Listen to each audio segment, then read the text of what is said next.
ஏன்டா புடுங்கியல அவ போட்டிட்டால மயிலாடுதுறையில போய் நின்று இந்த எழுதி காளியம்மா காளியம்மான்னு வேலை செஞ்சு ஜெயிக்க வச்சிருக்க வேண்டியதானே? ஏய் நாங்க பிசுரும்பா அப்புறம் உசுரும்பா. அது உனக்கு என்ன மசுருக்கு அந்த பிரச்சனை? உனக்கு என்ன பிரச்சனை? உனக்கு என்ன பிரச்சனை? அவர் நாகரிகமாவே யாரையும் பேச மாட்டாருங்க. நல்ல சொல்லாடல்களே நீங்க அவர்கிட்ட பாக்கணும்.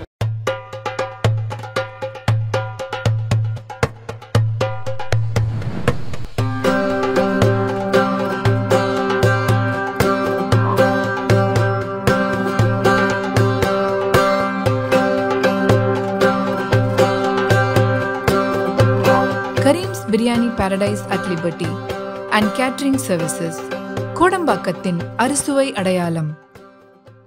அரண்சேனியர்களுக்கு வணக்கம். நான் மதன் நெறிவலகன். இன்றைய நமது சிறப்பு விருந்தினர் தீனதயாளன் அவர்கள், நாம் தமிழர் கட்சியின் முன்னாள் நிர்வாகி, சிவகங்கை மாவட்ட செயலாளர். நிறைய விஷயங்கள் வாதிக்க இருக்கிறோம், அவரை வரவேற்கலாம். வணக்கம் ஐயா. வணக்கம். காளியம்மாள் சீமான் மீது அளவற்ற பற்று கொண்டவராகத்தான் அறியப்பட்டார். அடுத்த சீமான், பொம்பளை சீமான் இப்படிலாம் பார்க்கப்பட்டார். இன்னைக்கு அவங்களுடைய நிலைமை என்ன? ஏன் நிகழ்ச்சிகளுக்கு வர்றது இல்லை? வெளியே போயிட்டாங்கன்னு சொல்றாங்க, திமுகவுக்கு போறான்றாங்க. என்ன அதை பத்தி சொல்லுங்க. அண்ணன் தான் மேடையில் சொல்லுவாரு, நாங்கள் அறத்தின் வழி நின்று அரசியல் செய்கிறவர்கள். அறம் என்பது என்ன? நீதி. நாங்கள் வாய்மையின் வழி நின்று செய்கிற தமிழ் தேசியத்தின் எளிய பிள்ளைகள். வாய்மை என்பது என்ன? வாய்மை எனப்படுவது தீதொன்றும் இல்லாத சொல்லல்.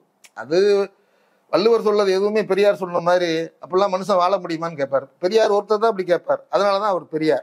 அறம் அப்படின்னா என்ன, அதுக்கு என்ன பொருள் அப்படின்னா இந்த காளியம்மாள் விஷயத்துல தான் பார்க்கணும். ஒரு அலைபேசியில ஒரு பெண்ணிய செயல்பாட்டாளர், நல்ல சமூக சிந்தனை உள்ளவங்க, எளிய குடும்பத்துல பிறந்தவங்க, ஒடுக்கப்பட்ட சமூகத்துல மீனவ சமுதாயத்துல பிறந்த அந்த பகுதியில நாம் தமிழருக்காக ஒரு 10-12 வருடங்கள் அளப்பரிய வேலை செய்து பல தேர்தல் நின்றுருக்காங்க. அப்ப இவ்வளவு பெரிய ஒரு செயல்பாட்டாளரை, ஒரு பெண்ணியத்திற்காக போராடுகிறவரை, நல்ல களப்பணியாளரை, ஒரு எளிய குடும்பத்துல வந்தவங்களை நீங்க எப்படி பேசணும்? இது நிறைய சொல்லிட்டாங்க. பிசுறு மசுறு அப்படின்னு போன்ல பேசுறாரு.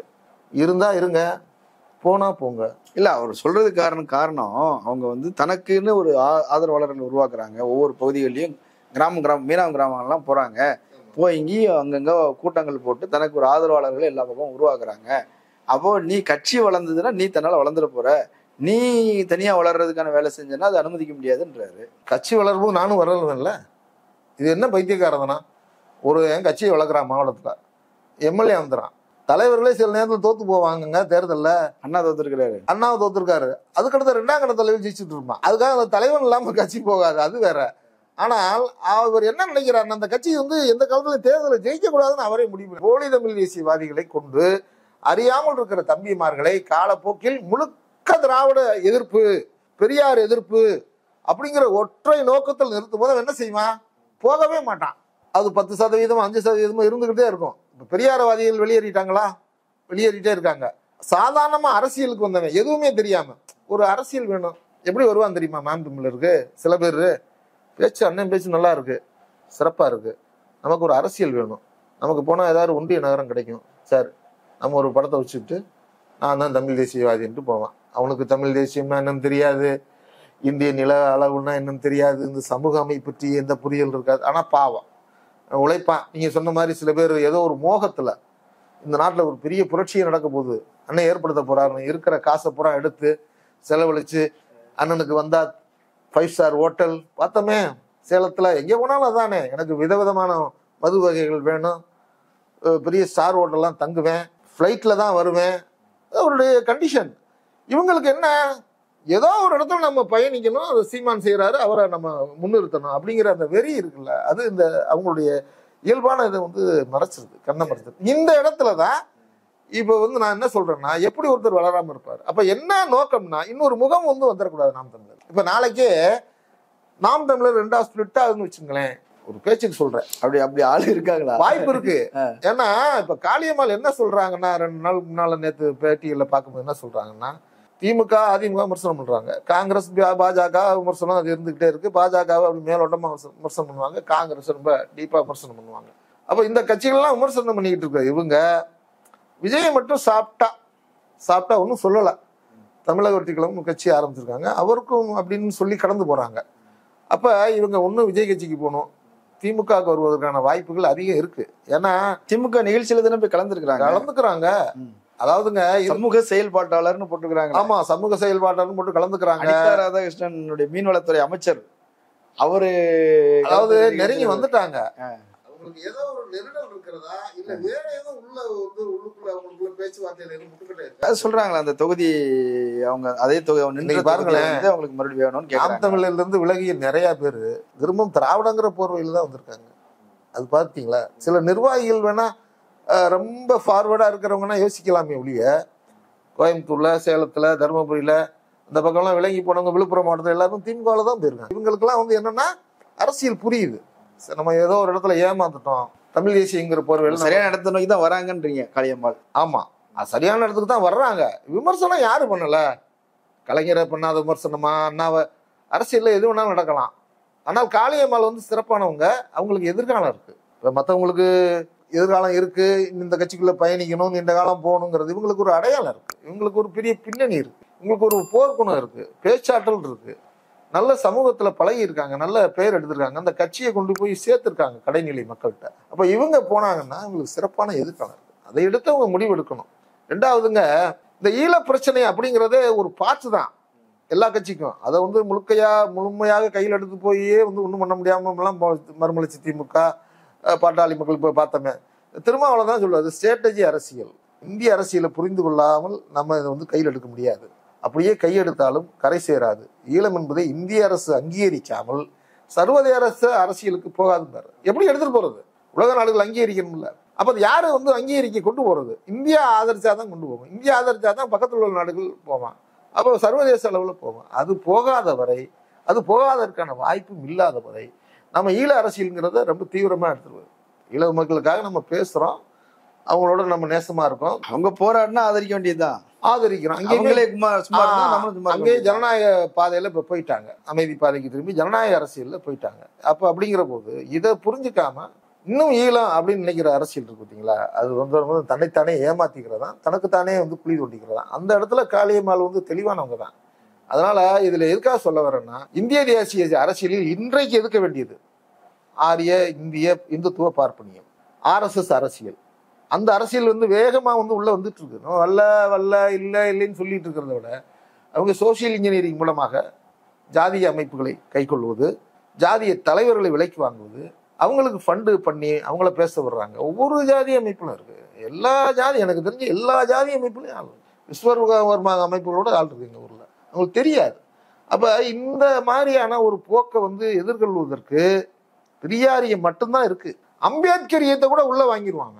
நீங்க பாரதிய ஜனதா எல்லாத்தையுமே கையில் எடுப்பான். அவனுடைய டாக்டிக்ஸ் என்னன்னா, புத்தர் இந்துத்துவத்தை கடுமையாக எதிர்த்தவர் ஆரம்ப காலத்துல. ஆரியத்துவத்தை, அப்ப இந்துத்துவம் இல்லை, ஆரியத்துவத்தை எதிர்த்தவர். புத்தர் பொருள் முதல்வாதி. சடங்குகள் செய்யக்கூடாது, சாஸ்திரம் தேவையில்லை, யாகங்கள் செய்யக்கூடாது, இதெல்லாம் காட்டுமிராண்டித்தனமானது, உயிர்களை பலியிடக்கூடாது. இந்த வேள்வியில போய் குதிரைகளையும் பசுக்களையும் போட்டு பொசுக்குவான் பிராமணர்கள், ராஜ யோகம் அடைவதற்கு மன்னர்களுக்கு சொல்லிக் கொடுக்கறது. அந்த பைத்தியக்காரமா அந்த காலத்துல மன்னர்கள் பின்பற்றிருக்காங்க. அதைத்தான் பெரியார் சொன்ன, மன்னர்கள் பூரா முட்டாள்கள் பார், இவனுக்கு என்ன பகுத்தறிவு இருந்திருக்கு, இதை நினைச்சுக்கிட்டு நம்மளுடைய வாரிசுகள் நிலைக்கணும், நம்மளுடைய அதிகார ராஜ்யம் நிலைக்கணும்னு சொல்லிட்டு அப்படி மறுத்த புத்தரை விஷ்ணுவின் 10வது அவதாரம் சொல்லி கையில் எடுத்துட்டான். இந்த நாட்டில் சமணமும் புத்தமும் 7ஆம் நூற்றாண்டு வரையில், ஏன் 12ஆம் நூற்றாண்டு வரையில் கோலோச்சியது. சிலப்பதிகார காலத்திற்கு பின்னால சோழர்கள் காலம் முடிகிற காலகட்டத்தில் பல்லவர் காலத்திலிருந்து சரிவுக்கு வருது. இன்னைக்கு சமணம் புத்தம் அப்படின்னா நம்ம தோண்டி தான் எடுத்து பார்க்கணும். இதுதான் அவங்களுடைய புத்திசாலித்தனம், ராஜதந்திரம். அப்ப புத்தரையே கையில் எடுத்து விஷ்ணுவின் 10வது அவதாரம் என்று சொன்னவர்கள் இந்த மண்ணில் அம்பேத்கரையும் கையில் எடுக்கிறாங்க. வாங்க தேவேந்திர குல வேளாளர்லாம் நீங்க எல்லாம் இனிமே பட்டியலிடத்துல இருந்து வெளியேறுங்க. வெளியேறினா என்ன ஆகும்? எல்லா உரிமையும் அடைஞ்சிட்டீங்களா? சமூகத்தில் இன்னைக்கு ஜாதி பிரச்சனை இல்லாம இருக்கா? இந்த கொடுமைகளுக்கெல்லாம் தீர்வு இடஒதுக்கீடு. உன்னுடைய பொருளாதாரம் உயர, கல்வி மேம்பாடு உயர இடஒதுக்கீடு மட்டும்தான் மாமருந்து. அந்த டிஸ்கிரிமினேஷன் இருக்கிற வரையிலும் அம்பேத்கர் சொல்றாருல, டிஸ்கிரிமினேஷன் கடைசி ஒடுக்கப்பட்ட சமூகம் இருக்கும் வரை அது இருக்க தேவை இருக்குங்கிறார். அப்ப இந்த இடத்துல எல்லாம் அம்பேத்கரை உள்வாங்குவது. ஆனால் ஒருவரை மட்டும் உள்வாங்க முடியாது, இருவரை. ஒன்று பெரியார், இன்னொன்று இஸ்லாம். இது ரெண்டும் இந்துத்துவத்திற்கு எதிராக உள்ள பெரிய எதிர்வினையாற்றக்கூடிய மிகப்பெரிய ஒரு ஐடியாலஜி, தத்துவங்கள். அந்த தத்துவத்தை வச்சுதான் நீங்க ஆரியத்தை எதிர்க்க முடியும். அதுதான் இந்தியாவில் பேசும் பொருளாக இருக்கும். சமூக நீதியின் அடையாளமாக பெரியாரியமும் அம்பேத்கரியமும் இடதுசாரியும் தான் இந்த மண்ணில் இருக்க முடியும். அதை நோக்கித்தான் காளியம்மாள் இந்த நாட்டில் அரசியல் செய்தால் அவருக்கும் நல்லது, அவரை பின்பற்றிய மக்களுக்கும் நல்லது. சரியான வழிகாட்டுதல், புரிந்தல் உள்ளவர் தான், தத்துவம் படித்தவர் தான், தத்துவம் படிக்காதவர்லாம் இல்லை, எல்லா புத்தகமும் படிச்சிருப்பாங்க. அப்ப இந்த ஸ்ட்ராட்டஜி அரசியலை உணர்ந்து அவர் வர வேண்டும். அது அவர் எதிர்காலத்துக்கு சிறந்தது. கண்டிப்பாக அந்த முடிவை எடுப்பார். நாம் தமிழர் கட்சியில் ஒரு நீண்ட பயணம், இடையில கொஞ்சம் வெளியே போறீங்க, மறுபடியும் உள்ள வரீங்க, அப்புறம் ஒரு அதிருப்தியில தேர்தல் முடிஞ்சு வெளியே வந்துட்டீங்க.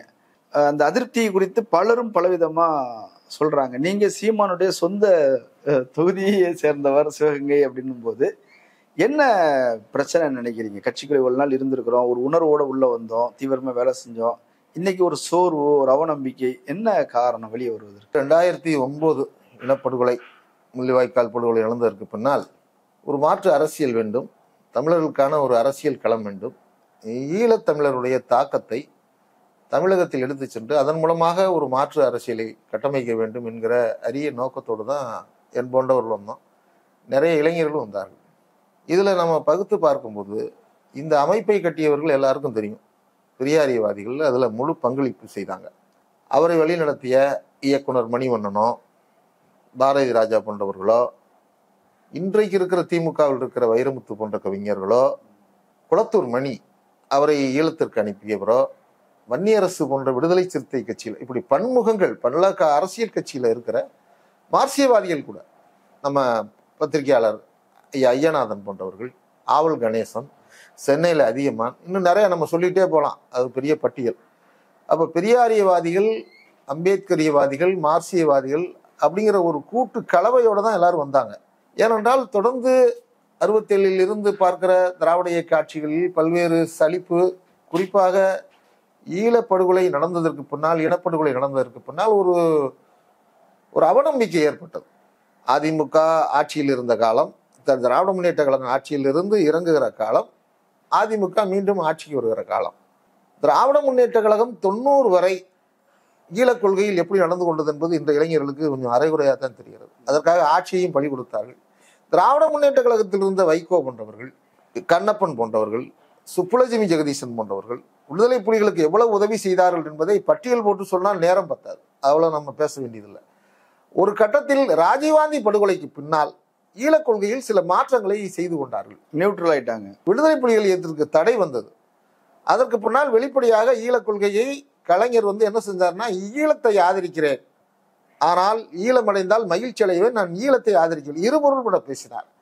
அது அப்படியே காலம் கடந்து சென்றது. திராவிட முன்னேற்ற கழகத்திற்குள் ஒரு பெரிய புயல் அடித்தது. அன்றைக்கு 93, 94 வைகோ அவர்கள் வெளியே இருப்பதற்கு காரணமே விடுதலை புலிகள் பிரச்சனை தான். அன்றைக்கு முதன்மையாக பேசப்பட்டது விடுதலை புலிகள் பிரச்சனை தான். அப்ப விடுதலை புலிகளுடைய தாக்கம் அரசியல் இருந்து கொண்டே இருக்கிறது.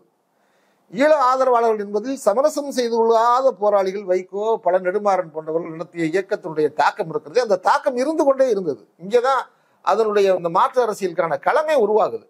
அதை இவர்கள் தடா பொடா போன்ற சிறைகளை எல்லாம் மேற்கொண்டார்கள். வைகோவுடைய தம்பி ரவிச்சந்திரனை ஈழ அகதிகளுக்கு அடைக்கலம் கொடுத்தார் என்று சொல்லி ஜெயலலிதா அரசு என்று கைது செய்தது. அதற்கு பின்னால் 2002 ஈழத்தை ஆதரிப்பேன் நேற்றும் இன்றும் நாளையும் அப்படின்னு எங்க ஊர்ல மதுரைக்கு பக்கத்தில் திருமங்கலத்துல வைகோ அவர்கள் பேசினார்கள். அதற்காக அவருக்கு பொடா சிறை வந்தது. நெடுமாறன் அடைக்கப்பட்டார். இன்றைக்கு சுபவி அவளை எவ்வளவு விமர்சனம் பண்றாங்க தரைக்குறைவா. தடாவளையும் உள்ள போயிருக்கிறார், பொடாவளையும் உள்ள போயிருக்கிறார். அவங்க எல்லாம் வெளிப்படையா இயக்கமா நடத்தியவர்கள். குளத்தூர் மணி இவங்கெல்லாம் பாதிக்கப்பட்டு இந்த பொடா சிறையில இருந்தது பட்டியல் யாரு? வைகோ, பல நெடுமாறன், சுபவி, எங்களுடைய உறவினர் மானாமதுரையிலே தமிழ் தேசியத்தினுடைய நெடுமாறனுக்கு படைத்தளபதியாக இருந்த பரந்தாமன் போன்றவர்கள்லாம் 560 நாட்கள் சிறையில் இருந்தார்கள். இது தெரியும், இந்த வரலாறு தெரியாது. அப்ப இந்த ஈழத்திற்கு உண்மையான இருந்தவர்கள் எல்லாம் ஒரு கட்டத்தில் 2009 முடிகிற போது இவர்களுடைய மனநிலை, பிரபாகரன் போரில் இறந்து விட்டார் அல்லது ஈழப்போர் முடிந்து விட்டது, இனி தொடர்ந்து நடத்த ஆள் இல்லை, ஆயுதம் இல்லை, நிர்கதியாக இருக்கிறோம், தமிழகத்தில் மௌன ஒரு சாட்சியாக தமிழகம் போய்விட்டது, பெரிய திரட்சியாக ஏதாவது நடக்கும் என்றால் நடக்கல, ஒரு தாக்கம் இருக்கு, அப்ப என்ன செய்யறது அப்படின்னு இவங்களும் சிந்திக்கிறாங்க. இவங்கெல்லாம் ஆதரவு கொடுத்து தான் நாம் தமிழர் கட்சியை ஆரம்பிக்கிறாங்க. வைகோவெல்லாம் அதுக்கு எதிர்ப்பானவர்கள். நெடுமாறன்னா அவர் முன்னிலை என்று ஆரம்பிக்கிறார். வன்னியரசு அதுல இருக்காரு. குளத்தூர் மணி அதை எக்ஸிக்யூட் பண்றதுக்கான எல்லா வேலைகளையும் செய்யறாரு. அவரே ஆட்களெல்லாம் அனுப்புனதா சொன்னாங்க. ஆமா, எல்லாரும் அனுப்பி இருந்து மணிவண்ணன் வீட்டில் உருவாக்கப்பட்டதான் நாம் தமிழர் கட்சி. அவ்வளவுதான். இவங்கெல்லாம் வந்து உருவாக்கணும், இவங்கெல்லாம் சிற்பிகள். நாம் தமிழர் என்கிற சித்திரத்தை வருவதற்கு உருவாக்கப்பட்ட உளிகள், சிற்பிகள். இவங்க தான் இதை உருவாக்குனாங்க. அப்போ ஒரு ஃபேஸ் வேல்யூ வேணும்னு சீமான கொண்டு வர்றாங்க. அவரும் பேச்சாற்றலா நிரம்பியவர், திறமைசாலி. பெரியார் களங்கள்ல அது எல்லாருக்கும் தெரியும். குளத்தூர் மணியால் அறிமுகப்படுத்தப்பட்டு நாடு முழுவதும் சீமான் பேசியதால் அவரே என்ன சொல்லிக் கொள்வார்னா, ஆரம்பிக்கும் போது அப்படிதான் ஆரம்பிப்பாரு. நான் பெரியாரின் பேரன், மார்க்சின் மாணவன், பிரபாகரனின் தம்பி அப்படின்னு சொல்லிட்டு தான் ஆரம்பிப்பார். அப்புறம் பின்னாடி ஒவ்வொரு சட்டையா கழட்டி போட்டார். பெரியார் சட்டையை கழட்டி போட்டாரு, பிரபாகரன் சட்டை என்னைக்கு கழட்டுவாருன்னு. ஆமா, பிரபாகரன் சட்டை அதுவும் கழட்டிடுவார். ஏன்னா என்ன சொல்லுவாருன்னா, இந்த பிரபாகரன் குழுக்களுக்குள்ள இருந்தவங்க எல்லாம் பின்னாடிதான் சொன்னாங்க பிரபாகரன் எவ்வளவு பெரிய சர்வாதிகாரின்னு. மாத்தியாவே என்று சொல்லிட்டு போனாரு. மாத்தியா இறந்தது எப்போ யாருக்கும் தெரியாது, எந்த வருஷம் கூட நினைவு இருக்காது. அது சொல்றதானே. கருணா சொன்னாரு, கருணாவை துரோகி ஆக்கிட்டு இவர் நல்லவரா போயிட்டாரு. உண்மையிலே கருணா நல்லவருங்கன்னு எனக்கு இப்பதாங்க தெரிய வந்தது, அதை நான் ஒரு நாள் சொல்லாம இருந்தேன்னு சொல்லுவாரு. இது ஒரு அரசியல்ல அவர் செய்யக்கூடிய ஒரு தந்திரம். அது வந்து RSS திட்டத்தை நிறைவேற்றுறதுதான் இவருடைய அஜெண்டா. அவ்வளவுதான் சுருக்கமா. திராவிட கட்சிகளை எப்படி ஒழிப்பது, திராவிட கட்சிகளை மக்களிடம் எப்படி பிரித்தெடுப்பது, இது ஒரு நல்ல வாய்ப்பு. இல்ல இதெல்லாம் உங்களுக்கு இப்பதான் புரியுதான்னு கேக்குறாங்க பலரும். இதுல புரியறதுக்கு உங்களுக்கு 15 வருஷம் ஆச்சுதான்னு கேக்குறாங்க. அப்படித்தான் அவர் அதை கொண்டு போனாரு. அதைத்தான் சொல்ல வர்றேன். இப்ப நீங்க பெரியாருடைய மாணவன் சொன்னார்ல, பெரியாரை வந்து அவங்க நாம் தமிழர்ல பல தமிழ் முகங்களை போடுவாங்க. ஊபே சாமிநாத ஐயர், பரதிமார், கலைஞர், சூரிய நாராயணன், இப்படி வரிசையா போடுவாங்க. மருதுபாண்டியரை போடுவாங்க, வேலுநாச்சியாரை போடுவாங்க, ஒடுக்கப்பட்ட சமூகத்தில் 2 பேரை போடுவாங்க, அம்பேத்கர், எல்லாத்தையும் போடுவாங்க. ஆனா தெளிவா பண்ணுவா இருப்பாங்க. அயோத்திதாசரை போடுவாரு, ஆனா அம்பேத்கரை போட மாட்டார். இது ஒரு டெக்னிக். அது மாதிரி தமிழுக்காக பாடுபட்டவர் 2 சாமிநாத ஐயரை போடுவாரு, பாரதியாரை போடுவாரு, ஆனா பெரியாரை போட மாட்டார். இந்த சந்தேகம் வந்தது. அதுக்கப்புறம் ஒரு விளக்கம் சொன்னாரு. இந்த சந்தேகம் கொஞ்சம் வழுக்குதுன்னு புத்திசாலித்தனமா என்ன பண்ணாரு, இங்க போரூர்ல எம்ஜிஆருக்கும் எம்ஜிஆருக்கும் பெரியாருக்கும், ஏன்னா 2 ஒரே நாள்ல வரும். டிசம்பர் 24 ஐயா பெரியார் அவர்கள் மறைந்த நாள், எம்ஜிஆர் மறைந்த நாள், 2 ஒண்ணா வரும். 2 பேருக்கும் விழா எடுத்தார். விழா எடுத்து தமிழ்நாட்டினுடைய தலை சிறந்த தலைவர்கள் பெரியார் தான் எனக்கு வழிகாட்டி அப்படின்னு சொல்லி அதை கொஞ்சம் பேலன்ஸ் பண்ணிக்கிட்டார். தனி இலத்திற்கு உதவி செய்தது எம்ஜிஆரை போல யாரும் இல்லை அப்படின்னு அந்த கதைகளை எல்லாம் சொல்லியிருந்தது. நான் ஒரு இந்த இயக்குனருங்கனால அந்த கதையெல்லாம் நல்லா சொல்லுவார். அதுல தானே ரொம்ப பேருக்கு இந்த மயக்கமே வந்தது. கதை சொல்றதுல. ஆமா ஆமா, அந்த கதையை வந்து அவர் வந்து ரொம்ப திறமைசாலி, அதை நம்ம ஒத்துக்கணும். ஏன்னா எங்க ஏரியா பகுதியில வடிவேல் 15 வருஷம் தொடர்ந்து ஏமாத்துறதுன்னா திறமை வேணும். திறமை வேணும் வேணும் வேணும் கண்டிப்பா வேணும். ஏன்னா எங்க பகுதியில இருக்கிற நகைச்சுவர் வடிவேல் எல்லாம் டிஸ்கஷன்ல இருக்கும்போது இவர்ல தான் பெரும்பாலும் உட்காருவாங்க. இந்த திரை கதை விவாதம்னு சொல்லுவாங்கல்ல, ஒரு பட தயாரிப்பாளர் ஒருத்தர் போறாரு, கதை விவாதங்கள்ல உட்காருனா இவர் உட்கார்ந்து மணிக்கணக்கா சொல்லுவாராம். அது நம்ம பழனியப்பன் சொல்லும்போது ரொம்ப நல்லா இருக்கும். ஒரு நாள் சாப்பிடாம கூட கதை சொல்லணும்னா சொல்லுவாரு, கேட்டுக்கிட்டு இருக்கலாம், அவ்வளவு சுவாரஸ்யமா இருக்கும்னு. அந்த அளவுக்கு அவர்கிட்ட அந்த அளப்பரிய திறமைகள் இருந்தது. அதை வந்து மூடி மறைச்சு என்ன சொன்னாரு, பெரியாரை தத்துவத்தின் அடையாளமாக பார்க்கிறோம், வழிகாட்டியாக பார்க்கிறோம், ஆனா தத்துவத்தின் தலைவராக ஏற்றுக்கொள்ள மாட்டோம் அப்படின்னு சொல்லுவார். அம்பேத்கர் புரட்சியாளர் அப்படின்னு ஒரு விழா எடுப்பார். ஆனா அந்த விழாவில் என்ன சொல்லுவாரு, பெரியார் மட்டும் போராடவில்லை, பெரியாரும் போராடினார். அம்பேத்கர் போராடுவதற்கு முன்னாலே இங்கே அயோத்திதாசர் பண்டிதர் போராடி. யார் இல்லைன்னு சொன்னது? யார் இல்லைன்னு சொன்னது? திராவிட இயக்கம் என்கிற அமைப்பையே உருவாக்குனது அயோத்திதாச பண்டிதர். மகாஜன சங்கம், திராவிட மகாஜன சங்கம்னு பெரியார் காங்கிரஸ்ல இருந்து விலகி நீதி கட்சி சுயமரியாதை இயக்கம் சொல்லி காலம் கடந்து தன்னுடைய 70வது வயதுல வர்றதுக்கு முன்னாடியே அவர் ஆரம்பிச்சாரு. ஆமா, 1890கள்ல. இவர் 1917க்கு பிறகுதான் வர்றாரு உள்ள. பெரியார் வர்றாரு. அவர் திராவிட சங்கம்ங்கிற அமைப்பை நடேசனார் நடத்தினார் 1907-8கள்ல. அதெல்லாம் தாண்டி பெரியார் காங்கிரஸ் வரும்போது 1925. அப்புறம் சுயமரியாதை இயக்கம் அப்படின்னு நெடுக வந்து பார்ப்பனர் அல்லாதார இயக்கம்னு வந்து அவர் திராவிட கழகம்னு கண்டுறதுக்கே 44 ஆயிடுச்சு. அப்ப 1944 எங்க, 1992ங்க. சரியாக சொல்ல போனால் 52 வருடங்கள், 50 வருடங்களோட வச்சுங்க. அதற்கு முன்னாலேயே திராவிட சங்கம்ங்கிற அமைப்பை ஒடுக்கப்பட்ட சமுதாயத்தில் இருந்த பண்டிதர் அயோத்திதாசர் தானே திராவிடம்ங்கிற சொல்ல உருவாக்குனார். அதையே மறைக்கிறீங்க நீங்க. தமிழர் தானே அதை உருவாக்கி இருக்கிறாரு. பெரியார் உருவாக்கல. இதை உருவாக்குனது தென்னிந்திய நல உரிமை சங்கம் கூட திராவிடம்ங்கிற பெயரை பயன்படுத்தல. எது சரியா வரும் லாஜிக்கா அப்படின்னு ஒரு விவாதம் வரும்போது பெரியார் அண்ணா போன்றவர்கள்லாம் விவாதிக்கும் போது திராவிடம்ங்கிறது ஆரியத்தின் எதிர்ப்பு சொல், எதிர்ப்பு குறியீடு, அது ஒரு நிலத்தின் பெயராக இருந்தாலும், இனத்தின் பெயராக இருந்தாலும், மொழியின் பெயராக இல்லாமல் இருந்தாலும் கூட காலமாக வருகிற ஆரிய எதிர்ப்பு என்பதை திராவிடமாகத்தான் பார்க்க முடியும். தமிழர் என்று பார்ப்போமே, ஆனால் பார்ப்பனர்கள் உள்ளே வருவார்கள். அதை கொண்டு வந்தார்கள் அவர் பின்னாடி. தமிழ் பிராமணர்கள், அவன் பிராமணர்கள் சேர்க்க வேணாம்னு சொல்லல, திமுகவிலும் பிராமணர்கள் இருக்கிறார்கள். நம்ம சரியா பேசுவோம். எப்பொழுது பெரியாரிடம் இருந்து அண்ணா பிரிந்து திராவிடர் கழகம் என்பதிலிருந்து திராவிட முன்னேற்ற கழகம் என்று வருகிற போது நிலப்பரப்பு அரசியலை தான் கையில் எடுத்தார். இந்த மண்ணில் வாழ்கிற எல்லா இனத்தவருக்கும் திராவிட முன்னேற்ற கழகம், திராவிட முன்னேற்ற கழகம். ஆனால் தமிழ் மொழி, ஆரிய எதிர்ப்பு, பண்பாட்டு அடையாளங்கள், இப்படிதான் அந்த வழியை கொண்டு போனார். அப்ப சீமான் வந்து சொல்லுகிற குற்றச்சாட்டு என்ன? இந்த திராவிடம்ங்கிற பேரை தான் பெரியார் வந்து பயன்படுத்தி தவறா திரிபுவாதம் பண்ணிட்டாருன்னு சொல்றாரு. இவர் தான் அயோத்திதாச பண்டிதரை வந்து முன்னிறுத்துறார். யாருக்கு? அம்பேத்கர் வந்து வடக்க இருந்தவர். நம்ம மண்ணிலே ஒருத்தர் இருக்கான், நம்ம மண்ணிலே மேதினம் கொண்டாடின சிங்காரவேலர் இருக்காரு. சரி, சிங்காரவேலர் மேதினம் கொண்டாடினாரு. மீனவர் குடும்பத்தில் பிறந்தவர், சென்னையில் வாழ்ந்தவர், மிகப்பெரிய போர்க்குணங்கள் கொண்டவர், தமிழ் சமூகத்திற்காக அளப்பரிய தியாகங்கள் செய்தவர். யாரு இல்லையே சொன்னா யாரு மறுக்கிறா? அவர் யாரோட சேர்ந்து இயக்கம் நடத்தினார்? பெரியாரோடு. தோழர் ராமநாதனும் தந்தை பெரியாரும் சிங்காரவேலரும் பொதுவுடைமை நாத்திகர் என்று அவருக்கு பெயர். கடவுள் மறுப்பை கொள்கை சொன்னவர். மார்க்சியத்தை தமிழ்நாட்டில் பரப்புவதற்கு பெரியார் தான் சரியான ஆள்னு சொல்லியிருக்கார். இதையே மறைக்கணும்? கம்யூனிஸ்ட் கட்சியினுடைய மேனிபெஸ்டோவை பெரியார் தான் தமிழ் அடிச்சு கொடுக்கிறார். அது அரசம் புரட்சியும் கம்யூனிஸ்ட் கட்சி அறிக்கை. எவ்வளவு பெரிய அன்றைக்கு அவருடைய குடியரசு அலுவலகத்தை மூடுவதற்கு பிரிட்டிஷார் ஆட்சியிலே நெருக்கடி கொடுத்து கிட்டத்தட்ட மூடுகிற சூழ்நிலை வந்துருச்சு. அப்புறம் ஒரு தந்திரமான முறையில் பெரியார் அதை அணுகி இந்த அரசியல் ராஜதந்திரம் வேணும், அதுலேருந்து வெளியில வந்து அந்த இதெல்லாம் நடத்திட்டு இருந்தார். அப்ப இந்த நெருக்கடிகள் எல்லாம் வந்து தோழர்களே அலைங்கன்னு சொன்னார். அந்த வர்றேன். இப்ப முதல்ல பெரியார சொன்னாரா?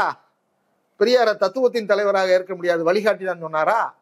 அம்பேத்கரை நாங்கள் ஏற்கிறோம், ஆனால் அவரை தலைவராக ஏற்றுக்கொள்ள முடியாது, இங்கே அயோத்திதாசர் பண்டிதர் இருக்கிறான்னு சொன்னாரா? இப்ப தோழர்களே அப்படின்னு சொல்றதுக்கு அந்த கட்சிக்குள்ள நான் இருந்ததுனால மதுரையில ஒரு நிர்வாகி, பேரை சொல்லியே சொல்லலாம், அதனால தேவையில்லை, அவங்களாம் வெளியேறிட்டாங்க. அவங்களும் வெளியேறிட்டாங்க. என்னுடைய தம்பி ஒருத்தர் தொலைபேசியில் அலைபேசியில் பேசும்போது தோழரே அப்படின்னு சொன்ன உடனே இவர் என்கிட்ட அலைபேசியில் வந்தார். அண்ணன் என்ன கூப்பிடுவார், என்னையோட கொஞ்சம் வயசு இளையவர் தான். அண்ணே என்னை இனிமேல் தோழர்னு கூப்பிட சொல்லாதீங்க. ஏங்க என்ன தோழர்னு கூப்பிட்றதுல என்ன அர்த்தம்? இல்லை, நம்ம கட்சிக்குள்ள உறவுகள் அண்ணன் தம்பி அப்பா மாமா மச்சான் இப்படி தான் கூப்பிட்டுக்குருவான். தோழருங்கிற வார்த்தையெல்லாம் வந்து திராவிட இயக்கத்தில் இருக்கிற வார்த்தை, கம்யூனிஸ்ட் இயக்கத்தில் வார்த்தை. ஏன்னா 1932 பெரியார் ரஷ்யத்திற்கு போயிட்டு தமிழ்நாட்டுக்கு வரும்போது தோழர்களே என தான் இனிமே மேடைகளில் அழைக்க வேண்டும். தோழர்களேன்னா அண்ணாவும் ஆரம்பிப்பார், பெரியாரும் ஆரம்பிப்பார். தோழர் என்பது ஒரு சமத்துவத்தின் குறியீடு. அங்கே ஆண் பெண் கிடையாது, ஜாதிய வேறுபாடு கிடையாது, எந்த வேறுபாடும் கிடையாது, இன வேறுபாடு மொழி வேறுபாடு. யாரும் பெரியவரை ஒரு 80 வயசுக்காரர் ஒருத்தர் தோழர் கூப்பிடலாம், அவரு இவரை வாங்க தம்பின்னு கூப்பிட மாட்டார், தோழரே வாங்க. அந்த தோழருங்கிற குறியீட்டை தோழர்களே என்று அலைங்கள்னு உத்தரவு பெரியார் ஆணை குடியரசு இதில் இதற்கு. அப்படி தோழருங்கிற வார்த்தையை சொல்லி இந்த சமத்துவத்தின் குறியீடாக இந்த வார்த்தையை கொண்டு வந்தது. எப்படி திராவிட இயக்கத்தை இங்கேருந்து பிரிச்சு எடுக்கிறது மக்கள்கிட்ட இருந்து அப்படின்னா இந்த வார்த்தைகள்லாம் எடுக்கிறது படிப்படியா எடுக்கிறது. எப்படி பெரியாரை காலி பண்ணாரு, எப்படி வந்து அம்பேத்கரை வந்து விட்டுட்டு அயோத்திதாசர் பண்டிதர் தான் சொன்னாரு, இந்த முன்னால் உள்ள வரலாறுலாம் சொன்னமே அதெல்லாம் விட்டுருவாரு. திராவிட இயக்க சங்கம் கண்டது, பெரியார் வந்து போறான், அதெல்லாம் சொல்ல மாட்டார். இப்ப என்ன வந்து கொண்டு வரனா தோழர்களே அப்படின்னு அழைக்க வேண்டாம் அப்படின்னு சொன்னாரு. அது ஒன்றும் அப்படி ஒன்றும் தவறுதான வார்த்தையே இல்லையே தம்பி அப்படின்னு சொன்னேன். இல்லைண்ணே நீங்களும் அப்படி அழைக்காதீங்க, அண்ணனுக்கு அது பிடிக்காது. என்ன மார்க்சின் மாணவர்னு சொன்னாரு, முதல்ல பெரியாரை விட்டாரு, அம்பேத்கரை விட்டாரு, மார்க்சியம் விட்டாரு. இப்ப மார்க்சின் மாணவன் சொன்னவர் தோழர்னு சொல்றத வந்து என்ன எப்படி கட்சிக்குள்ள கூப்பிட வேணாம் அப்படின்னு சொன்னா, இப்பொழுது சமீபத்திலிருந்து விலகிய ஜெகதீச பாண்டியன் கூட அவர் மார்க்சியத்திலிருந்து வந்தவர் தான், இடதுசாரி சிந்தனையாளர் தான், அவருக்கு குடும்பத்தினுடைய வழித்தோன்றல்களாக வந்தவர் தான். அதுதான் முன்னாலே சொன்னேன். பெரியாரிஸ்டுகள், மார்க்சிஸ்டுகள், அம்பேத்கரிஸ்டுகள் தமிழ் தேசங்கிற போர்வையில் ஒரு மாற்று அரசியலை கட்ட வேண்டும் என்று வந்தவர்கள் படிப்படியாக ஒன்னொன்னையும் கட்சிகள் எடுத்துட்டு வர்றார். தோழர்னு அழைக்காத, அம்பேத்கரை முன்னிறுத்தாத. அம்பேத்கரை கொண்டாடுவோம், ஆனால் அம்பேத்கரை முன்னிறுத்தக்கூடாது. ரொம்ப டெக்னிக்கலாக சொல்லுவார். முழுமையா எடுத்துட்டா சண்டை வரும்ல. பெரியாரை நம்ம கொண்டாடலாம். இல்ல தலைவர் வழிகாட்டி இந்த ரெண்டும் ஒண்ணு தானே. இதுல என்ன டிஸ்கோர்டன்ஸ் மாதிரி ஒரு ஏதோ பிரிச்சு தத்துவத்தின் தலைவர், அதாவது ஒரு தத்துவத்தை இப்ப நம்ம ஒரு அரசியல் கட்சியில இருக்கோம் இல்லைங்க. மார்ஸ் வந்து தலைவரா வழிகாட்டியா? மார்க்ஸ் வந்து தத்துவத்தின் தலைவர். அவர் தத்துவத்தின் தலைவரா இருக்கிறதுங்கிறது வழிகாட்டுறதுனால தானே தலைவர். ஆமா, அப்புறம் என்ன சும்மா யாரையும் தலைவராகிறது? அதுதான் ரெண்டையும் பிரிக்கிறது. ரெண்டையும் பிரிச்சா தானே உங்களுக்கு அவர் வேலை நடக்கும். நீங்க லெனின் வந்து மார்ஸே தலைவராக அவர் நாட்டுல தான் புரட்சி பண்றார். ஆனா வந்து இப்ப என்ன கெட்டு போச்சு, அவர் உயிரோட கூட இல்ல. அப்ப எதனால ஒரு தலைவர்? அவருடைய சிந்தனைகள் வழிகாட்டுது. அப்ப வழிகாட்டக்கூடிய சிந்தனைகள் யார் கொடுத்திருக்கிறார்களோ அவங்க தலைவர். இவர் என்ன தலைவர் கிடையாது, வழிகாட்டின்னா அது பெரிய ஏமாற்று வேலை இல்ல. ஆமா ஆமா, ஏமாற்று வேலை தான். அதான் நீங்க சொல்றது சரிதான், எனக்கு புரியுது. ஒரு தத்துவம் தலைவர் இல்லாம தத்துவம் இல்ல, வழிகாட்டுதல் இல்லாம இல்ல. ஆனா அந்த தத்துவத்தை எடுத்துட்டு போறாங்கல்ல, அவங்களுக்கு முதன்மையா அவரை வச்சு கூடாது அப்படின்னு ஒரு லாஜிக்கா கொண்டு வர்றாரு. இல்ல இப்ப எல்லா முற்போக்கு சிந்தனைகளும் ஏதோ ஒரு பூமியில ஏதோ ஒரு பகுதியில இருந்து உருவாகி தான் பல இடத்துக்கு பரவி இருக்கு. ஜனநாயகம்ங்கிற கருத்தியலும் அப்படித்தான். மதசார்பின்மைங்கிறதும் ஐரோப்பாவில் உருவாகி வந்ததுதான். மார்சியங்கிறது அங்க இருந்து வந்ததுதான். இப்ப நீங்க இஸ்லாம் கிறிஸ்தவன் பாத்தீங்கன்னா அதுவும் மத்திய கிழக்கு பகுதியில இருந்து உருவாகி வந்ததுதான். அப்படி சிந்தனைகள்ங்கிறது உலகம் முழுக்க ஒரு இடத்துல இருந்து உருவாகி தான் பல இடத்துக்கு பரவி இருக்குது. புத்தருடைய கருத்துக்களை பத்தி பேசுறோம். அவர் வந்து அங்க நேபாளத்துக்கு பக்கத்துல அந்த பக்கம் அடிவாரத்துல இருந்து அவரு வராரு. இன்னைக்கு உலகம் முழுக்க புத்தரை வந்து இது பண்றாங்க. அப்போ சிந்தனைங்கிறது நாம் ஒரு மனிதன்கிற வகையில சிந்தனை நல்ல கருத்துக்கள் எங்க இருந்தாலும் நம்ம எடுத்துக்கிறோம். திருக்குறளை மொழிபெயர்த்து ஆங்கிலத்துக்கு கொண்டு போனாங்க தானே. ஏன் ஜாதியில இருந்து தான் ஆள் எடுக்கணும், ஏன் மொழியில இருந்து தான் ஆள் எடுக்கணும்னா அது என்ன? அப்படி இல்லை. இன்றைக்கு இருக்கிற இலக்கியங்கள் தரவுகள், இந்த நீ சொன்ன திருக்குறள் மொழிபெயர்ப்பு, ஜியு போப்பு, கால்வெல்லு, எவ்வளவு அளப்பரிய அவங்க எல்லாம் செஞ்ச. சீமான காரை வந்து தமிழ்நாடு கண்டுபிடிச்சா. ஆமா, சீமானே வந்து சைமன் தானே. சைமன் தானே. அவரு நம்ம சீமானை வந்து அண்ணனா தான் பாக்குறோம், உடன்பரப்பா தான் பாக்குறோம். அல்ல தவறு இல்லைன்றேன். மத்திய கிழக்குல இருந்து வந்து சிந்தனையாக இருந்தாலும் அதுல தவறு இல்லை, ஏற்றுக்கணும். அவங்க குடும்பம் ஏத்துக்கிட்டாங்க. அப்ப இப்படி ஒரு பாகுபாடா காட்டி காட்டி அவங்களை என்ன கொண்டு வர்றாருன்னா, இப்ப நீங்க சொன்னதுல இருந்து சொல்றேன், இந்த கொள்கை ஆவணம் அப்படின்னு சொல்லி ஒண்ணு வச்சிருந்தார். அந்த கொள்கை ஆவணத்துல இஸ்லாமியர் கிறித்துவர்களை கவனமாக கண்காணித்து கை கொள்ள வேண்டும் இதெல்லாம் வருது. சந்தேகத்தோட பார்க்கணும். இப்ப எனக்கே என்ன வருத்தம் இருக்குன்னா, இதனுடைய முழு விவரங்களை நம்ம அறகுறையா கேள்விப்பட்டோம், புரிஞ்சுக்கிட்டோம். நம்ம ஒரு நிலை எடுக்க முடியல, அதுல இருந்து வெளியே வர முடியல. மிகப்பெரிய குற்றத்தை நம்மளும் செஞ்சுட்டோம். ஆனால் இதை பற்றி அறிந்தவர்கள், அருகிலே இருந்தவர்கள் கூட ஒரு மாற்று இயக்கத்திற்கு போக முடியலையே. நமக்கு தமிழ் தேசிய அமைப்பு எனக்கு அதுதான் வழியிலேயே இருந்தாங்க பாத்தீங்களா. எனக்கு அதான் கேள்வி. அவங்கதான் மிகவும் பாவம். எனக்கு அதான் கேள்வி. அவங்கதான் தன்னை அறியாமல் குற்றம் செய்து. ஆமா, இப்ப நீங்க உங்களுக்கு தெரியுது ஒவ்வொரு விஷயமும் நீங்க வந்து அனலைஸ் பண்ணி பாக்குறீங்க, சரி தவறுன்னு உங்களை சுத்தி இருக்கிறவங்களோட விவாதிச்சுக்கிட்டே தான் இருக்கிறீங்க. ஆனா வெளியேற விடாம எது தடுத்தது? இவ்வளவு நாள் தாக்கு பிடிச்சு நிறைய பேர் பொருளாதாரத்தை இழந்திருக்கிறாங்க, படிப்பு இழந்திருக்கிறாங்க, வெளிநாட்டு வேலையில இழந்திருக்கிறாங்க, நல்ல தொழில்களை இழந்திருக்கிறாங்க. உங்க சிவகங்கை மாவட்டத்துல ஒருத்தர் வந்து காஞ்சிபுரத்துல இது சஞ்சீவிநாதன் 21 வண்டி வச்சிருந்தாரு. இன்னைக்கு ஒண்ணுமே இல்ல, எல்லாத்தையும் இழந்துட்டு நிக்கிறாங்க. எப்படி இவ்வளவு போகுது? கண்ணுக்கு எதிராக தெரியுது, எல்லாமே கரைஞ்சிட்டு போகுதுன்னும் போது எந்த நம்பிக்கையில உட்கார்ந்து இருந்தீங்க? சுருக்கமா அவருடைய வாழ்க்கை என்ன மாதிரி அப்படின்னா, அவரு இயல்பாக அரசியல்வாதி கிடையாது. அரசியல் தாக்கம் இருந்திருக்கலாம், அரசியல் பார்வை இருந்திருக்கலாம், அதெல்லாம் இருந்திருக்கும். எனக்கு இருக்கும், உங்களுக்கு இருக்கும், பொதுவெளியில் எல்லாத்துக்கும் இருக்கும். அவர் எதற்காக சென்னை வந்தாருன்னா, திரைப்படத்துறையில விளைக்கணும், திரைப்படத்துறையில நம்ம ஒரு ஆளா ஃபேமஸ் ஆகணும். அதுதான் அவருடைய ஒருத்தனுக்கு மனுஷனுக்கு ஆம்பிஷன் இருக்கும்ல, அந்த எண்ணத்துல வந்தவர். அரசியல் என்பது அவருடைய வாழ்க்கையில் நடந்த விபத்து. 98, 99 வந்தார். ஏன்னா எங்க பகுதிக்காரர் தானே, எனக்கு வருஷம்லாம் நல்லா நினைவு இருக்கு. பாஞ்சாலங்குறிச்சின்னு ஒரு படம் வந்துச்சு. அதுக்கு முன்னால அமைதிப்படை, வைகோ அவர்கள் திராவிட முன்னேற்றங்கள் இருந்து வெளியேறிய காலகட்டத்தில் அமைதிப்படை வருகிற போது அமைதிப்படை வைகோவுடைய பேரை பெருசா பேசினாங்க. அந்த கேரக்டரே வந்து வேற மாதிரிலாம் நம்ம உள்ள போக வேண்டாம், இன்னைக்கு கசப்பா இருக்கும். வைகோ அவர்களை வந்து சத்யராஜ் மாதிரி பார்த்தாங்க. அதுக்கப்புறம் தாய்மாமன் ஒரு படம், கருப்பு துண்டு போட்டுட்டே வருவார். அந்த அளவுக்கு மணிமன்னன் வந்து அவரை வந்து எக்ஸ்போஸ் மக்கள்கிட்ட வந்து கொண்டு போனார். இப்படிதாங்க மாற்று அரசியலை வந்து நம்ம கொண்டு போகணுங்கிற ஒரு தாக்கம் இருக்குல்ல. அப்புறம் அது தடமாறி போயிருச்சு, அரசியல் வேற மாதிரி போயிட்டு வச்சுக்கிடுவோம். இப்ப இந்த இடத்துல களங்கள் காலி ஆகுது பாத்தீங்களா. மறுமலர்ச்சி திமுக மாற்று அரசியல், அது கொஞ்ச காலத்துல மாற்று அரசியல்ங்கிறதுல இருந்து தடம் பெறண்டு. ஆனா ஈழ கொள்கை இருக்கு, சமூக நீதி கொள்கை இருக்கு, சனாதன எதிர்ப்பு இருக்கு, மொழி வளர்ச்சி இருக்கு, எல்லாம் இருக்கு. ஆனா மாற்று அரசியல் இல்ல. அப்ப விஜயகாந்த் வர்றார். இப்படி ஒரு அரசியல் வருது பாருங்க, மாறி மாறி. விஜயகாந்த் வந்த வரையிலும் திராவிட இயக்கத்தின் மீது பெரிய ஒரு அபிமானம் இருந்துச்சு. விஜயகாந்த் என்ன பண்ணாருன்னா, அவருக்கு லாஜிக் புரியல. நல்ல மனிதர், தரமான மனிதர், கொஞ்சம் கோவப்பட்டாலும் தைரியமான மனிதர், ஆனா நியாயவாதி. பணத்தை பார்க்க மாட்டாரு, பசியை பார்க்க மாட்டாரு, வர்றவனுக்கு என்ன செய்யணுமோ அதை செஞ்சிருவாரு. கூட இருக்கிறவன் ஏதாவது தப்பு பண்ணிட்டாலும் கோவப்பட்டாலும் குணம் உள்ளவன், அவனை அரவணைச்சு கொண்டு போறது, அவனுக்கு என்ன தேவையோ அதை செய்யறது, நல்ல மனிதாபம் உள்ள மனிதநேயம். இதுதான் சீமானே பதிவு பண்ணியிருக்காரு. அப்படின்னு இங்க எதுவுமே இல்லையா? அதெல்லாம் அதான் சொல்ல வர்றேன். அப்ப 2005 துவக்கிற அந்த இயக்கமும் ஒரு 8-9% வாக்கு வாங்குறாங்க. இந்த 2009 இப்ப முள்ளிவாய்க்கால் நடந்துருதா. அதுக்கப்புறம் திராவிட இயக்க அரசியலே இங்க விஜயகாந்த் தப்பு பண்ணது என்னன்னா, ஈழ அரசியலை விஜயகாந்த் கையில் எடுத்ததுன்னா சீமான் அவுட் ஆயிருப்பார். வைகோ, குளத்தூர் மணிலாம் இயக்கம் நடத்துறாங்க. இன்னைக்கு வரையிலும் ஈழ கொள்கைகள் சமரசம் இல்ல, தெளிவா தான் இருக்காங்க. இந்திய அரசியல் நிலைப்பாடு, இங்க பாசிச எதிர்ப்பு, இந்துத்துவ எதிர்ப்புக்காக திமுகவை ஆதரிப்பது, இதுதான் இன்னைக்கு உள்ள ஸ்ட்ராட்டஜி. திமுக தான் அந்த வலிமை இருக்கு, அதை எதிர்கொள்வதற்கு. எனக்கு புரியாம தான் கேட்கிறேன். ஈழ அரசியல் அதுக்காக ஆதரவாக இங்க தீவிரமாக செயல்பட்ட ஒரு களம். வைகோ அதன் முதன்மையான முகமாக இருந்தார். பாமக உடன் இருந்தது. விடுதலை சிறுத்தைகள் உணர்வு பூர்வம் வட தமிழகமும் அதை கொண்டு போய் சேர்த்தாங்க.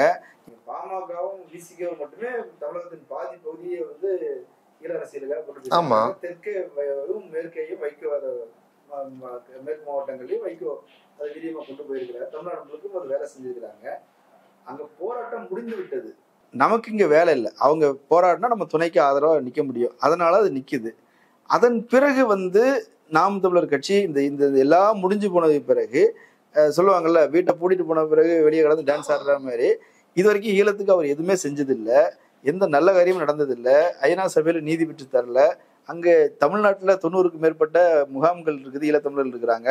அவங்களுக்கு ஒரு குறைந்தபட்சம் ஒரு தொழில் செய்யறதுக்கான ஒரு வண்டியை வாங்கி கொடுக்கலாம் அல்லது வந்து ஒரு உதவி செய்யலான்னு எதுவுமே நடந்ததில்லை.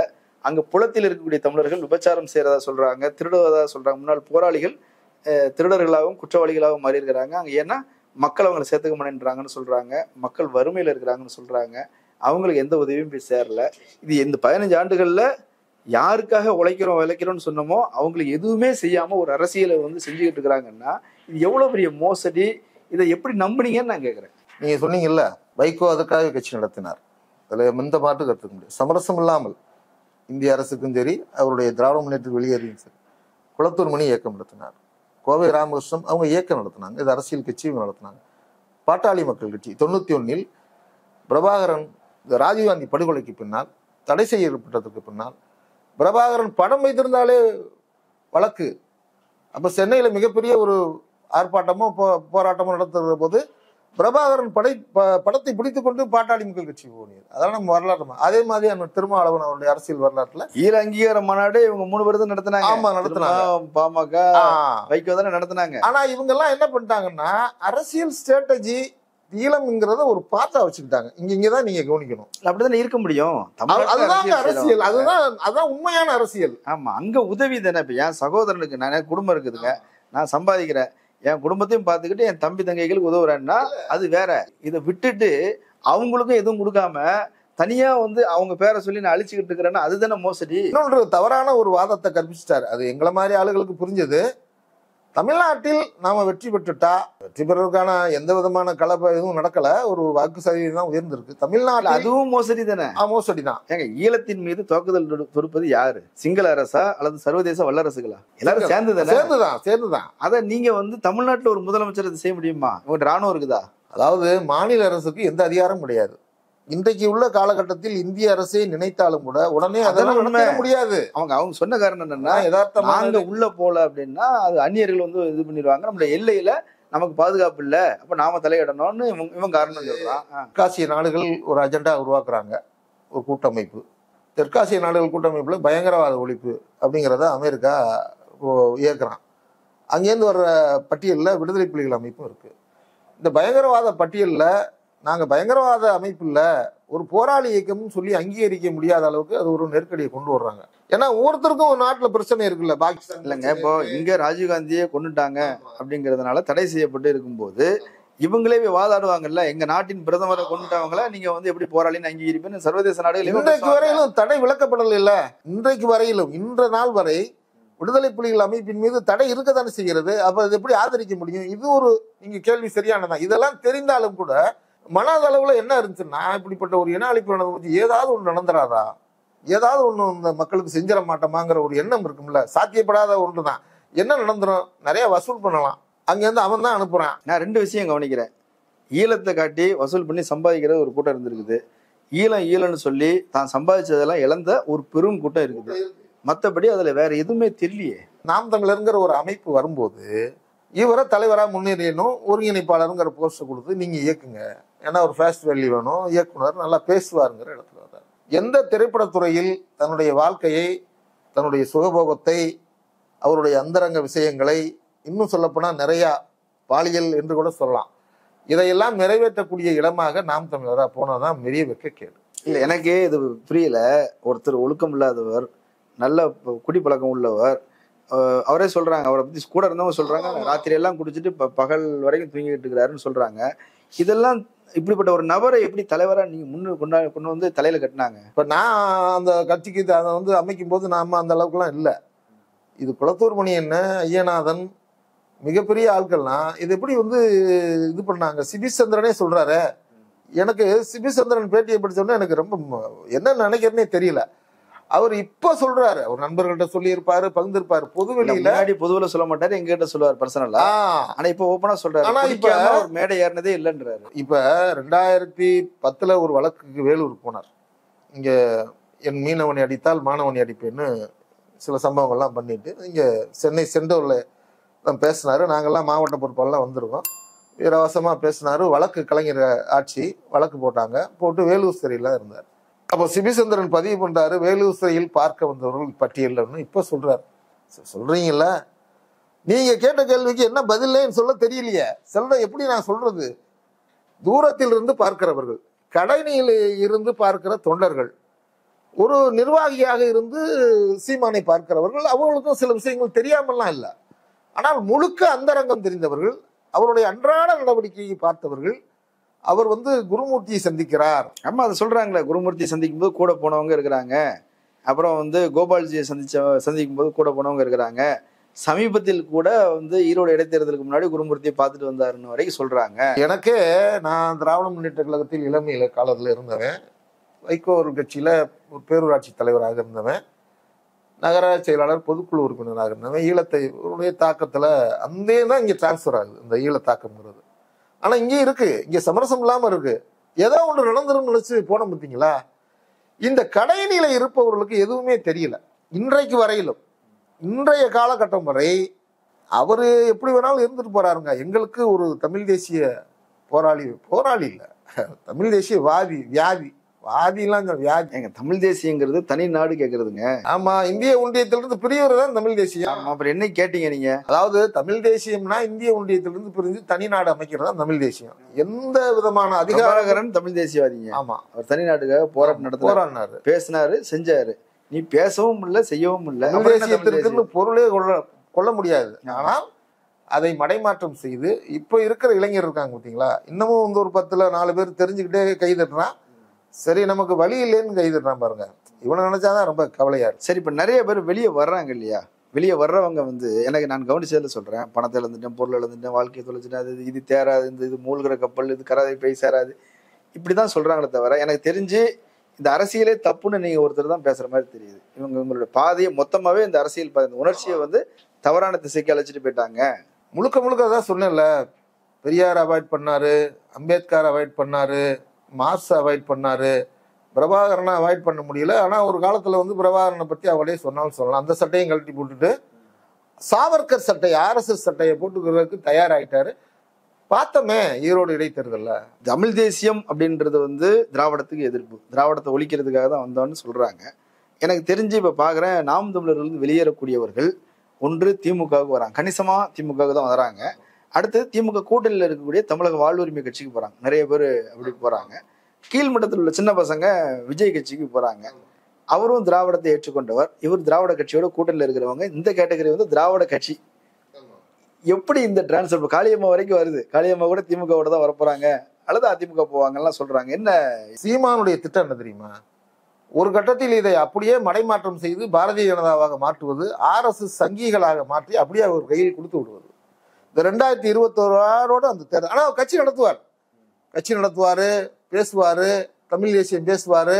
ஆனால் இதிலிருந்து இந்த மிஞ்சி இருக்காங்கல்ல, நாங்க எதையுமே திராவிடத்தோடு சமரசம் பண்ணி கொள்ள மாட்டோம், அந்த கட்சியே எங்களுக்கு வேணாம், எங்களுக்கு திராவிட கட்சிகளை ஒழிக்கணும், பெரியாரை ஒழிக்கணும் அப்படிங்கிற ஒரு அடையாளத்துமே இல்லாம பண்ணணும் அப்படின்னு சொல்றது யாரு?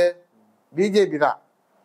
எல்லா கொள்கையிலும் வேறுபாடு அப்படின்னு இன்னைக்கு வரையும் சீமான் சொல்ல முடியாது, சொல்லல, இன்னைக்கு வரையும் சொல்லல. கொள்கை வேறுபாடு இல்லாத ஒரு கட்சி பிஜேபி தான். ஆமா, அது தத்துவத்தின் எதிரியானுங்க. அதாவது தத்துவத்தின் நேர் எதிரி. அவங்க ஒன்றும் பிரச்சனை இல்லை.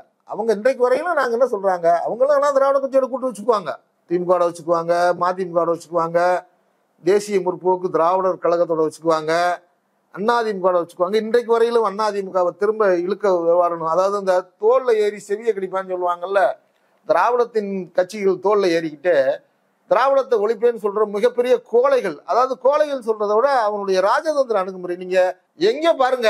இல்ல அதானங்க அரசியல். அதான் அரசியல். மகாராஷ்டிராவில் பாருங்க எப்படி, நாங்க தாயும் பிள்ளைன்னா, நாங்க மூத்தது இந்துத்துவம், சிவசேனை, மராட்டியம் இரண்டும் ஒன்றுதான், எங்களுக்கு இந்துவாக இருப்போம், மராட்டியனாக மொழியாக இருப்போம் சொன்னாங்க. கடைசியில் என்னாச்சு? இன்றைக்கு சிவசேனாவை கழட்டி விட்டுட்டு காங்கிரஸ், தேசியவாத காங்கிரஸ் உடைச்சு சிவசேனாவை உடைச்சு இன்னைக்கு முதல்வர் யாரு? இந்த அஜெண்டாவில தான் சீமான் இயங்கி இருக்காரு. தமிழ்நாட்டில் வந்து நம்ம நேரடியா போனோம்னா இது பெரியார் களம், இது இடதுசாரிகள் களம், இது சமூக நீதி களம். சமூக நீதி அப்படிங்கிற ஒரு ஒரு அடையாளத்தினுடைய தத்துவத்தின் வேறாக இன்றைக்கு இந்தியாவில் பல்வேறு மாநிலங்களில் இடஒதுக்கீடு பற்றி பேசினாலும் இங்கேதான் அது உருவாச்சு, இங்கேதான் அதுக்கான கரு உருவாச்சு. அப்ப இந்த கருவை அழிக்கிறதுக்கு என்ன? அப்ப இது போன்ற விஷ அம்புகளை உருவாக்கி அவங்கள தயார்படுத்தி அவருக்கு தேவையானதெல்லாம் செய்யுது. மாசம் 2 லட்சம் சொல்லுவாரு, நான் எளிய பிள்ளை, தமிழ் எளிய பிள்ளை, 3-4 கார் வச்சிருக்காரு, பவுன்ஸ் எல்லாம் பாருங்க, அவ்வளவு எளிமையா இருந்தாரு. முத்துராமலிங்க தேவர் எளிமையா இருந்தாரு, காமராஜர் எளிமையா இருந்தாரு. சரி, நீ ஏன் எளிமையா இல்ல? காமராஜர் மாதிரி சட்டப்பட சொல்லுங்க நாளைக்கே. இல்லங்க, அவரெல்லாம் இவர் ஏன் பேசுறேன்னு காமராஜர் மாதிரி யாரும் சட்டப்பட முடியாதுங்க. அது ஒண்ணு காமராஜர் ஃபாலோவர்ஸ் இன்னைக்கு கிடையாது. காமராஜர் ஆட்சி அமைப்புன்னு சொல்ற யாராவது அதை பத்தி பேசுறாங்களா? அதெல்லாம் விட்டுருவோம், அதெல்லாம் வேணாம். குறைந்தபட்ச நேர்மை, எளிமை. காமராஜர்னா காமராஜர் சட்டம் போட்டாதானா? அப்படிலாம் கிடையாது. நானே சொல்றது தவறு தான். அது ஒரு கமெண்ட்டுக்காக சொன்னேன்.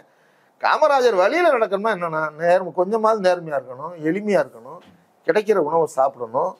ஒரு பேருந்து பெரியார் இருந்தார், எவ்வளவு பெரிய பணக்காரர், எவ்வளவு பெரிய சொத்து செல்வந்தர். ஆனா அவர் சாதாரண ரயில் பெட்டி வகுப்புல தான் போனார்.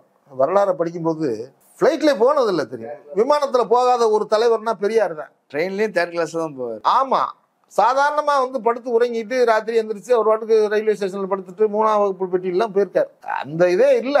அவங்க தலைவர்களா இவர் அவரை கேள்வி பண்றாரு. இவரு ஒரு நாளைக்கு 3 சட்டை மாத்துறவரு 2 சட்டை கூட கிடையாது. சில பேர் காலையில ஒண்ணு விடுவாங்க, சாயங்காலம். அரசியல் தலைவர்கள் இப்ப அப்படி ஆயிட்டாங்க. சாதாரண வார்டு செயலாளரே, ஒரு சேர்மனே இன்னைக்கு காலைல ஒன்று நைட்டு போறாங்க. அதெல்லாம் வந்து கால மாற்றம். அதெல்லாம் நம்ம யாரையும் குறை சொல்ல முடியாது. அரசியல்லாம் அப்படிதான். பையில பணம் வச்சுக்கணும், 2 செல்போன் வச்சுக்கணும், 2 வேட்டி சட்டை ரெடியா இருக்கணும்.